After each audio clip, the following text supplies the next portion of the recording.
संघाच्या सोबतच अवघ्या काही दिवसांमध्ये माझ्याकडे भारतीय शिक्षण मंडळाचं अध्यक्षपदाचं दायित्व आलेलं आहे. जसं 100 वर्षाची परंपरा विदर्भ साहित्य संघाला आहे साधारणतः, तसं 1969ला प्रभू श्रीराम नवमीच्या दिवशी स्थापना झाली भारतीय शिक्षण मंडळाची. आणि भारतीय शिक्षणामध्ये भारतीयत्व आणणे हा मूळ हेतू घेऊन भारतीय शिक्षण मंडळ काम करते आहे. याच्या वेगवेगळ्या गतिविधी आहेत, मग अगदी शालेय पातळीपासून तर उच्च शिक्षणापर्यंत शालेय प्रकोष्ठ आहे, त्याच्यानंतर महाविद्यालयीन प्रकोष्ठ आहे, उच्च शिक्षणाचा प्रकोष्ठ आहे, महिला प्रकोष्ठ आहे. गतिविधी वेगवेगळ्या पद्धतीने भारतीय शिक्षण मंडळ करते आहे. आता मूल्य संवर्धनाचं काम, जसं दीक्षांत बेले या ठिकाणी आहे, मूल्य संवर्धनाचं काम कसं करता येईल त्या हिशोबाने दीक्षांत बेले आज काम करतोय. आम्हाला आनंद आहे की शालेय विद्यार्थ्यांमध्ये मूल्य संवर्धनाचं काम कसं करता येईल. आपलं एकूणच भाषा, भूषा, भवन, भजन, भोजन, भ्रमण या सगळ्यांमध्ये भारतीयत्व आणता येईल का, हा प्रयत्न भारतीय शिक्षण मंडळ करते आहे. आणि त्या दृष्टिकोनातून सगळा प्रयत्न सुरू आहे. आपण नवीन शिक्षण धोरणाचा मसुदा आपण बघितला आहे. आता सध्या NEP 2020 हा विषय सगळीकडे चर्चेत आहे आणि ते धोरण लागू झालेलं आहे. तर भारतीय शिक्षण मंडळाने 50% जास्त मसुदा जो तयार केला, हा भारतीय शिक्षण मंडळाचं त्यामध्ये योगदान आहे आणि तो स्वीकारला गेला. 50% जास्त भाग जो NEPचा आहे तो भारतीय शिक्षण मंडळाने दिलेला आहे. चंद्रपूरला 3 दिवसीय अभ्यास वर्ग मोठा या ठिकाणी पार पडला वर्ण अकादमीमध्ये काही वर्ष 4-5 वर्षांपूर्वी. आणि तिथपासून भारतीय शिक्षण मंडळाला एक नवी सुरुवात झाली. भारतीय शिक्षण मंडळाची खरी सुरुवात याच भूमीमध्ये, याच सभागृहामध्ये झाली आणि इथूनच भारतीय शिक्षण मंडळाच्या कार्यालाही सुरुवात झाली. त्यामुळे भारतीय शिक्षण मंडळाच्या माध्यमातून सुद्धा येणाऱ्या काळामध्ये जुने जे सगळे लोक जुळलेले होते ते सगळे जुने लोक कुठेतरी आपापल्या कामामुळे वेगवेगळ्या ठिकाणी व्यस्त झालेत. आता त्यांना एकत्र करणे, त्यांच्या माध्यमातून वेगवेगळ्या पद्धतीने कसं करता येईल ते पाहणे. भारतीय शिक्षण मंडळाच्या कार्याचा सगळ्यात मुख्य गाभा आहे तो मंडळामध्ये कमीत कमी 4 लोक, जास्तीत जास्त 20 लोक एकत्र यावेत आणि तुमच्या भागातल्याच नव्हे तर वेगवेगळ्या तुमच्या डोक्यात असलेल्या वेगवेगळ्या कल्पनांच्या माध्यमावर तुम्ही चर्चा करावी. त्या चर्चेचं सार जे काही आहे त्याचं डॉक्युमेंटेशन व्हावं. मग इथलं रानभाज्यांचा महोत्सव असेल किंवा इथल्या रानभाज्या असतील, इथलं इतिहास असेल, इथलं महाकाली मंदिर असेल, इथली इरई नदी असेल, इथलं पाण्याच्या बाबतीत केलेले काही प्रयोग असतील, शिक्षणाच्या बाबतीत झालेले काही प्रयोग असतील, असे कुठलेही विषय, कुठल्या विषयाला बंधन नाही. मंडळ एक 45 मिनिटाचं 50 मिनिटं तासभराचं हे मंडळ व्हावं. त्या मंडळामध्ये जे काही लोक सहभागी झालेले आहेत त्यांनी सगळ्यांनी आपापले विचार मांडावेत. त्या विचारांच्या माध्यमातून आलेला याचा सगळ्यात शेवटी सारांश तयार होईल. या सगळ्यांचं डॉक्युमेंटेशन व्हावं. वर्षभरामध्ये जे काही मंडळ होतील, साधारणतः प्रत्येक आठवड्याला एक मंडळ व्हावं असं अपेक्षित आहे. त्याच्याची वर्षभराची सगळी चर्चा होईल, त्याचं सगळ्यांचं डॉक्युमेंटेशन तयार होईल आणि हे डॉक्युमेंटेशन मग प्रकाशित कसं करता येईल या दृष्टीने प्रयत्न सुरू आहे. भारतीय शिक्षण मंडळाच्या माध्यमातून अनुसंधान, प्रकाशन, संघटन असे वेगवेगळ्या माध्यमातून काम चाललेलं आहे. उद्देश हा आहे की भारतीयत्व निर्माण करणे.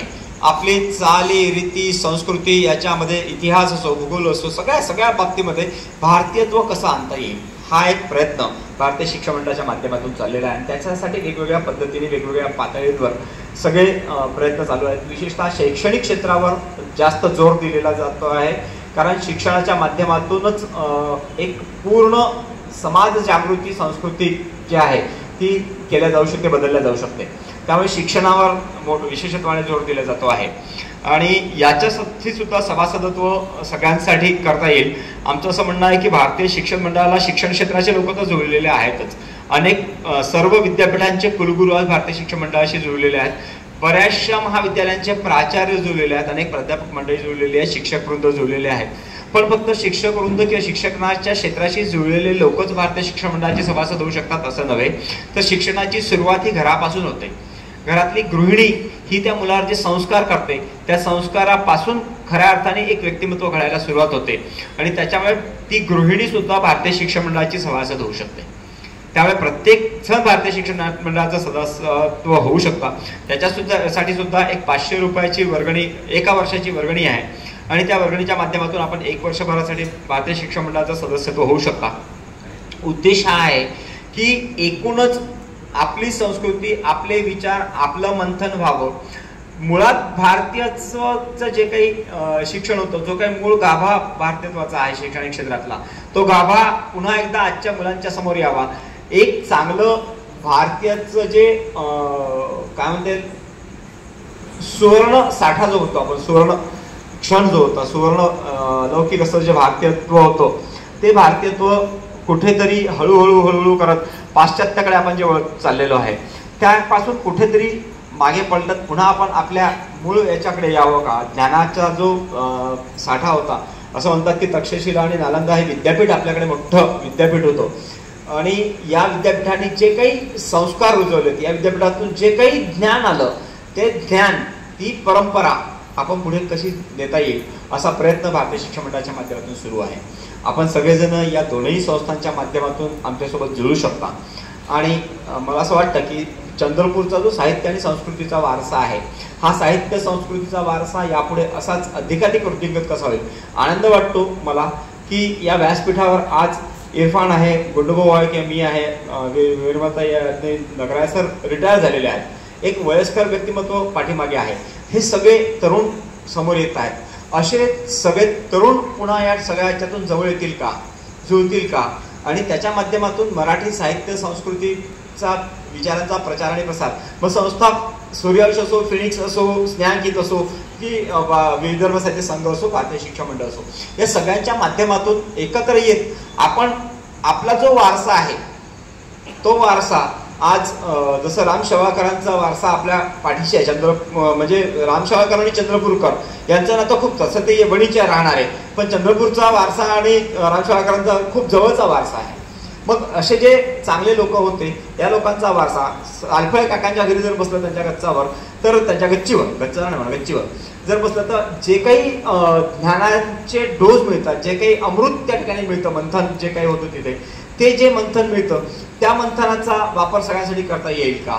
श्याम मोहरकरांसारखा व्यक्तिमत्व आता त्यांची लालगुंजी कादंबरी येते आहे. आज असे अनेक लोक आहेत. खानोलकर सर, तुम्ही मिनिटात त्यांच्याशी फक्त रामराम करा, ते मिनिटात तुम्हाला एक वेगळी कविताच्या माध्यमातून तुमच्याशी रामराम करते. असे व्यक्तिमत्व आहेत आज आपल्यासोबत. मग या सगळ्यांचा जो वारसा आपल्याला लाभलेला आहे, हा वारसा पुढे न्यायचा आहे. हा वारसा पुढे नेत असताना नवीन लोकांना जोडायचा आहे.